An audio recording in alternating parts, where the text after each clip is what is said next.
राधे राधे मेरे प्यारे भाइयों बहनों माताओं व बंधुओं, संस्कार की बातें चैनल में आपका स्वागत है।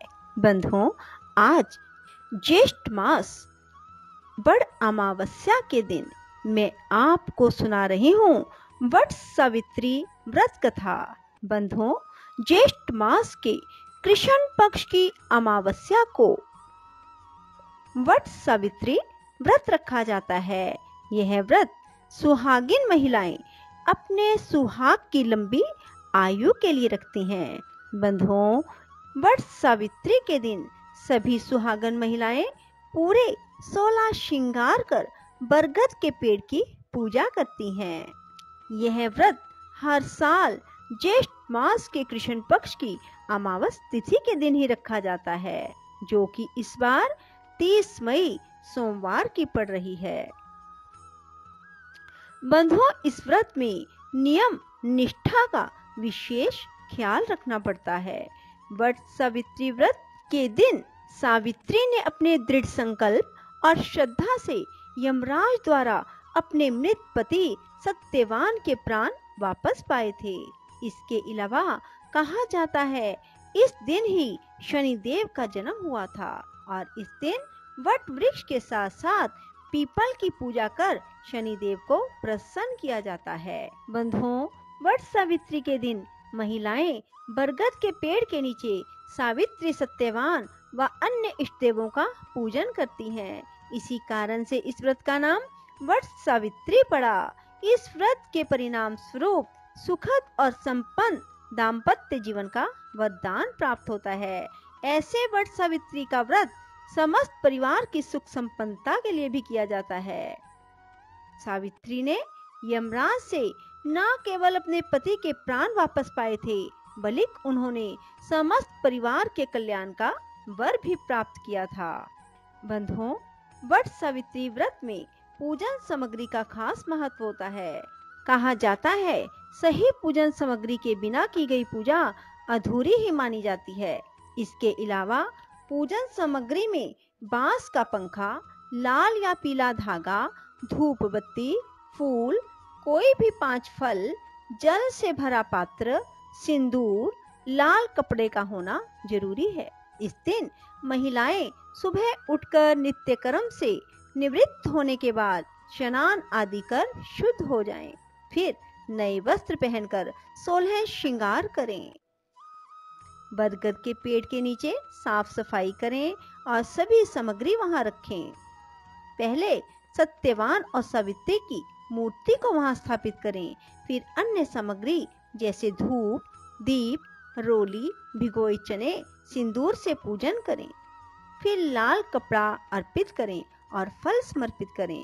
फिर बांस के पंखे से सावित्री सत्यवान को हवा करें। बरगद के एक पत्ते को अपने बालों में लगाएं। इसके बाद धागे को पेड़ में लपेटते हुए जितना संभव हो सके परिक्रमा करें। फिर सावित्री सत्यवान की कथा सुनें।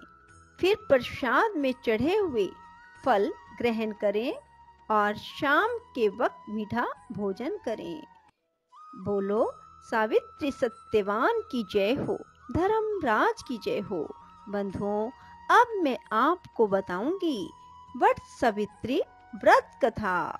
बंधुओं, यदि आपने YouTube चैनल संस्कार की बातें अब तक सब्सक्राइब नहीं किया तो जरूर करें और बेल आइकन दबाना ना भूलें, ताकि आपको हमारी आने वाली सभी वीडियोस की जानकारी सबसे पहले हो सके।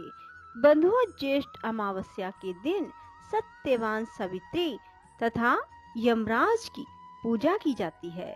इसके बाद फल का भोग लगाया जाता है और स्वयं भी ग्रहण किए जाते हैं। यह व्रत रखने वाली महिलाओं का सुहाग अचल होता है। सावित्री ने इसी व्रत के प्रभाव से अपने मृतक पति सत्यवान को धर्मराज से भी जीत लिया था। स्वर्ण या मिट्टी से सावित्री, सत्यवान तथा भैंसे पर सवार यमराज की प्रतिमा बनाकर धूप, चंदन, दीपक, फल, रोली, केसर से पूजा करनी चाहिए तथा सावित्री सत्यवान की कथा सुननी चाहिए। कथा इस प्रकार है। मद्र देश के राजा अश्वपति के पुत्रों रूप में सर्व गुण संपन्न सावित्री का जन्म हुआ। राजकन्या ने धुमत्सेन के पुत्र सत्यवान की कीर्ति सुनकर उन्हें पति रूप में वरण कर लिया। इधर यह बात जब ऋषिराज नारद को ज्ञात हुई तो वे अश्वपति से जाकर कहने लगे, आपकी कन्या ने वर खोजने में निस्संदेह भारी भूल की है। सत्यवान गुणवान तथा धर्मात्मा तो है, परंतु वह अल्प आयु है और 1 वर्ष के बाद ही उनकी मृत्यु हो जाएगी। नारद की यह बात सुनते ही राजा अश्वपति का चेहरा विवर्ण हो गया। वृथा न होई देव ऋषि वाणी। ऐसा विचार करके उन्होंने अपनी पुत्री को समझाया, ऐसे अल्पायु व्यक्ति के साथ विवाह करना उचित नहीं है, इसलिए कोई अन्य वर चुन लो। इस पर सावित्री बोली, पिताजी, आर्य कन्याएं अपना पति एक बार ही चुनती हैं। राजा एक बार आज्ञा देता है, पंडित एक बार ही प्रतिज्ञा करते हैं तथा कन्यादान भी एक बार ही किया जाता है। अब चाहे जो हो, मैं सत्यवान को ही वर स्वरूप स्वीकार करूंगी। सावित्री ने नारद जी से सत्यवान की मृत्यु का समय मालूम कर लिया। इसके बाद उन दोनों को पानी ग्रहण संस्कार में बांधा गया। वह ससुराल पहुंचते ही सास ससुर की सेवा में रात दिन रहने लगी। समय बदला, ससुर का बल क्षीण होता देख शत्रुओं ने राज्य छीन लिया। नारद का वचन सावित्री को दिन प्रतिदिन अधीर करता रहा। उसने जब जाना कि पति की मृत्यु का दिन नजदीक आ गया है, तब 3 दिन पूर्व से ही उपवास शुरू कर दिया। नारद द्वारा कथित निश्चित तिथि पर पितरों का पूजन किया।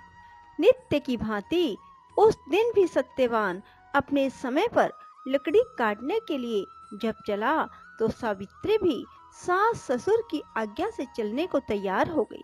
सत्यवान वन में पहुंचकर लकड़ी काटने के लिए वृक्ष पर चढ़ गया। वृक्ष पर चढ़ते ही सत्यवान के सिर में असहनीय पीड़ा होने लगी। वह व्याकुल हो गया और वृक्ष के ऊपर से नीचे उतर आया। सावित्री अपना भविष्य समझ गई और अपनी जंघा पर सत्यवान को लिटा लिया। उसी समय दक्षिण दिशा से अत्यंत प्रभावशाली महिषासुर यमराज को आते देखा।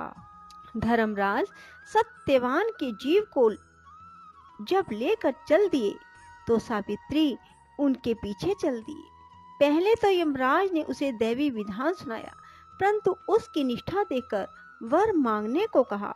सावित्री बोली, मेरे सास ससुर बनवासी तथा अंधे हैं, उन्हें आप दिव्य ज्योति प्रदान करें। यमराज ने कहा, ऐसा ही होगा, अब लौट जाओ। यमराज की बात सुनकर उसने कहा, भगवान, मुझे अपने पतिदेव के पीछे पीछे चलने में कोई परेशानी नहीं, पति अनुगमन मेरा कर्तव्य है। यह सुनकर उन्होंने फिर वर मांगने को कहा।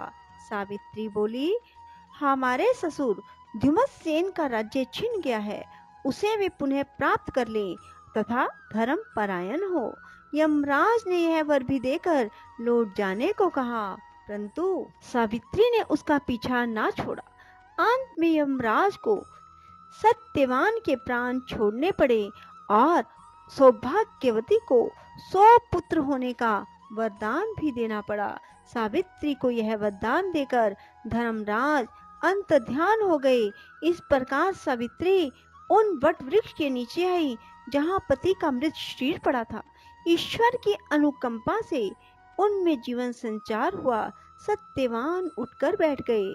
दोनों हंस से प्रेम आलिंगन करके राजधानी की ओर गए।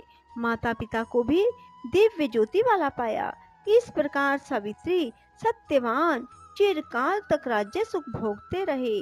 बंधुओं, जिस प्रकार सावित्री ने सत्यवान को पा लिया, उसी प्रकार आप भी वट सावित्री व्रत करके अचल सौभाग्यवान होने का वरदान प्राप्त करें। बंधुओं, ये बात ध्यान रखें कि यह व्रत केवल सुहागिन स्त्रियां ही करें।